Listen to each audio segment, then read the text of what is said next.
안녕하십니까. 종목 분석을 누구보다 자세하게 디테일스탁입니다. 오늘은 골프존 종목 분석을 진행하겠습니다. 이전 8월 29일 테이퍼링 국면 주도주 분석을 하면서 관심 있는 종목을 아래와 같이 나타낸 적이 있는데요. J콘텐트리나 A스토리처럼 섹터 호재로 인한 상승을 보인 종목이 있는가 하면 반도체주는 하락 기조를 보였죠. 다른 관심 종목 중 하락 장세에도 불구하고 높은 하방 경직성을 보였고 아직 시세를 주지 않는 종목으로 골프존을 선정해 분석해 보겠습니다. 이전 영상에서 말씀드린 성장하는 실적주에도 부합하므로 3분기 실적 장세에서 들고 가기에도 좋은 종목이라고 보입니다. 골프에 관심이 많으신 분은 아시겠지만 골프존은 기본적으로 스크린 골프 분야를 영위하는 기업입니다.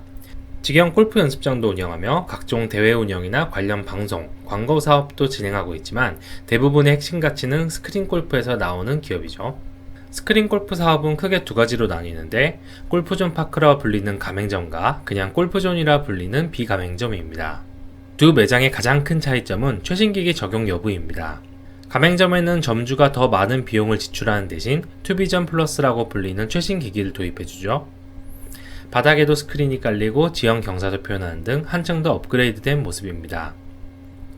골프존의 매출은 라운드 매출과 하드웨어 매출로 나뉩니다. 하드웨어 매출은 신규 골프존 사업장에 대해 기계를 납품하면서 발생하는 매출이고 라운드 매출은 그들을 운영할 때 발생하는 수익인데요. 라운드 매출은 골프주 점주가 지속적으로 기업에 내는 비용으로 라운드당 평균 2,000원 정도의 가격입니다. 각 매장이 문을 닫지 않는 이상 꾸준히 들어오는 수익으로 캐시카우라고 볼 수 있겠네요. 여기서 가맹점, 비가맹점의 구분은 오랜 기간 많은 갈등을 낳았습니다. 비가맹점의 소프트웨어에 대해서는 2014년 이후 업그레이드를 진행하지 않으면서 점주에 대한 갑질 아니냐는 2020년 법정 다툼이 있었죠. 결국 무혐의 처리되었지만 이번 국정감사에서도 대표가 불려지면서 점주들과의 갈등이 완전히 봉합되지는 않은 모습입니다. 다만 가맹점은 꾸준히 늘어난 상황이긴 하죠. 가맹점으로 가입할 경우 매장 간 거리 제한 규정으로 인해 인근 위치에 경쟁 매장이 발생할 수 없으므로 장기적으로는 점주들에게도 나쁜 조건이 아니기 때문입니다.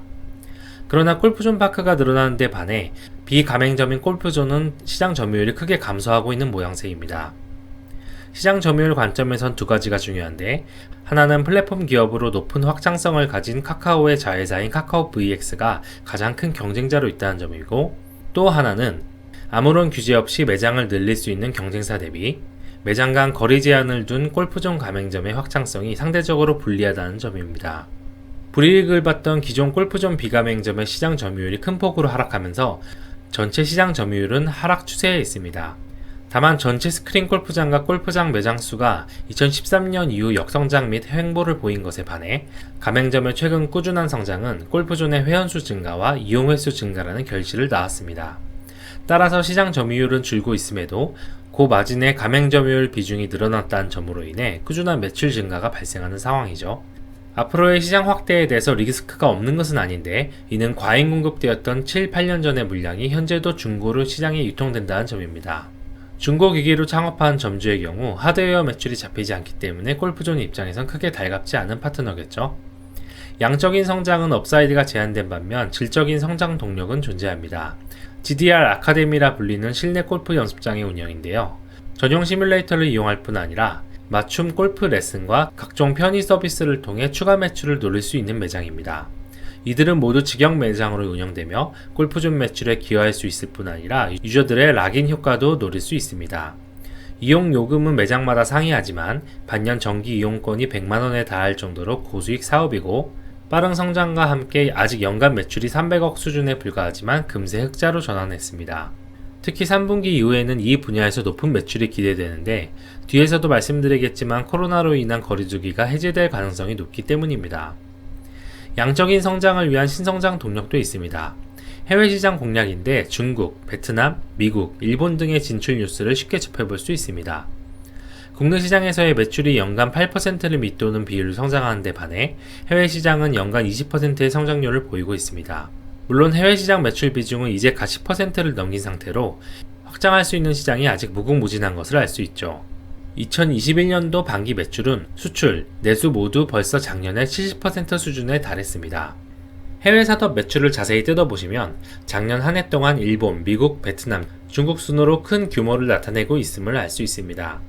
과거 2015년에서 2018년경 중국에서 역성장했던 것을 제외하고는 전반적으로 큰 폭의 성장을 기록하고 있죠. 특히 작년 이후로 일본과 베트남에선 해외 사업 흑자 전환했으며 미국 역시 올해 반기는 적자였으나 작년 사업은 흑자였습니다. 중국만 큰 폭으로 적자가 확대된 것을 알 수 있습니다. 다만 중국 사업의 경우도 과거 대비 매우 높은 양의 자산을 보유하고 있는 것으로 보아 많은 투자를 집행했음을 알 수 있습니다. 중국의 바이두 홈페이지를 뒤져보면 중국 내에서의 골프존 홈페이지 영상 조회수는 최대 7,500으로 국내 37만에 비해선 적은 편이지만 골프존 매장 수만 비교한다면 한국 4,900, 중국 120개로 제법 많은 매장을 확보 중인 것을 알 수 있습니다. 골프장당 인구수가 각각 23,000, 101만인 미국과 한국에 반해 중국은 골프장의 숫자가 크게 부족하고 가처분 소득 수준도 낮습니다. 따라서 골프존 시뮬레이터가 성장하기엔 매우 좋은 시장이라고 볼 수 있습니다. 이쪽 시장을 어떻게 공략하느냐에 따라 골프존의 향후 성장률이 좌우된다고 볼 수도 있겠죠. 현재 골프는 MZ세대에게 큰 인기를 끌고 있습니다. 작년 한 해 동안 골프 인구는 9%가 늘었으며 입문자의 70% 가까이가 20대에서 40대 연령층입니다. 이들은 인스타그램 등 소셜미디어를 통해 일종의 패션 트렌드와 같은 관점에서 골프를 받아들이고 있죠. 특히 비용과 접근성이 부담스러운 실제 골프장에 비해 게임 감각으로 즐길 수 있는 스크린 골프장의 인기가 매우 늘고 있습니다. 골프 연습장의 자리를 대신 메꾸면서 양적인 성장을 기록하고 있습니다. 홍인규나 김구라의 골프TV처럼 유튜브를 통한 골프 채널의 인기도 높아지고 골프왕, 그랜파, 세리머니클럽, 편먹고 072, 골신 강림 등 다양한 골프 예능도 방영되고 있습니다. 큰 인기를 끌진 못해도 중박 이상을 노리면서 골프란 스포츠 자체가 하나의 대중문화로 자리잡는 데 기여하고 있습니다. 개미는 뚠뚠 챕터 4에서도 골프란 주제를 다뤘었죠. 골프 시뮬레이터의 시장의 성장은 한국에만 국한된 것이 아닙니다. 향후 10년간 글로벌 성장률은 연간 8% 수준에 달할 것으로 예상되는데 골프존은 이들 대표 기업 중 선도 기업에 속합니다. 2019년 기준 글로벌 시장 규모가 1조 4,700억 원이었는데 골프존 매출이 약 2,500억 원이었으니 글로벌 마켓 쉐어가 16% 정도라 추정할 수 있습니다.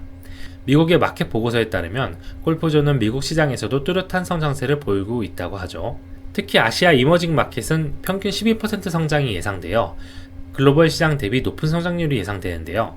이는 앞선 중국, 베트남과 같은 국가의 가처분 소득이 늘어나면서 골프가 대중 스포츠에 가까워지는 현상이 나타나고 있기 때문입니다. 골프존에 주목해야 될 건 골프존이 위드 코로나 관련주로도 엮일 수 있다는 점입니다. 전국 완전 접종률이 60%를 상회하고 일일 확진자 수는 감소 추세에 있습니다.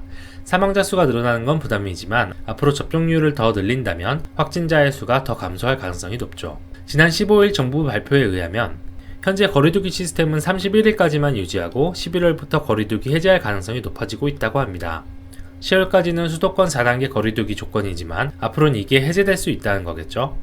이는 10시 이후 각 매장이 영업을 할 수 있는 조건이 된다는 의미이고 골프존의 영업 피크 시간이 오후 7시에서 11시라는 관점에서 봤을 때 매출 증가에 수혜를 받을 수 있다고 봅니다. 다만 이 실적이 적용되는 건 4분기겠죠.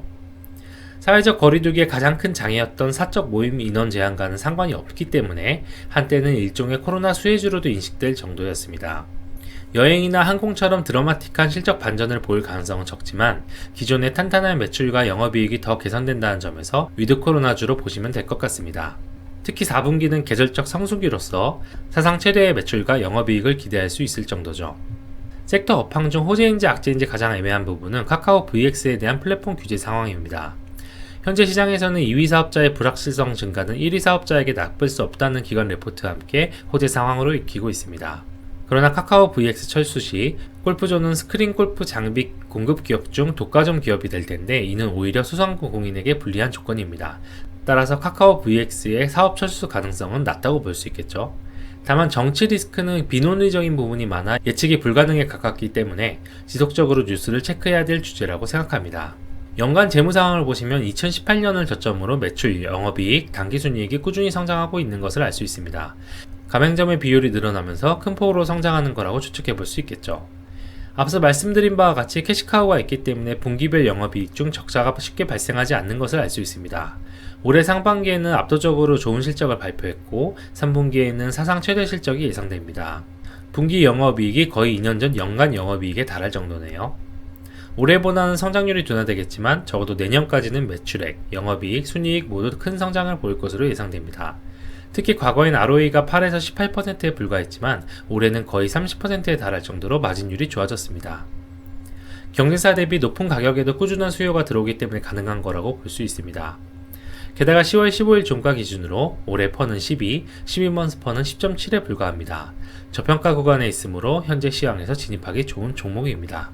다만 공시에서 정말 판단하기 애매한 부분이 있는데 대주주가 지난 몇 년간 꾸준히 주식을 매도했다는 점입니다.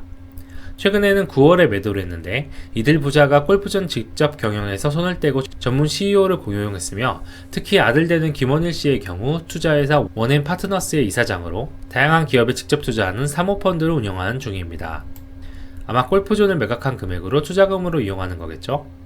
장내 매도보다는 시간의 매매, 블록 딜로 넘기는 경우가 많은데 주주 입장에선 판단하는 것 자체가 좋게 보이지는 않습니다. 그러나 골프존에 대해선 지주회사 골프존 뉴딘홀딩스가 20%의 지분을 확보하고 있으므로 대주주 전체 지분이 40%에 육박하는 점을 고려하면 무의미하게 많은 주식을 보유하고 있긴 합니다. 이들 지분과 주요 주주인 KB자산운용의 주식을 모두 더하면 유동주식의 60%를 상회하고 외국인 지분 13%까지를 고려하면 개인 지분이 17% 미만일 것으로 예상됩니다. 전체 주식수도 600만 주에 불과해 개인 주식은 100만 주 이하밖에 없겠군요. 품절주의 양상을 보일 것 같습니다.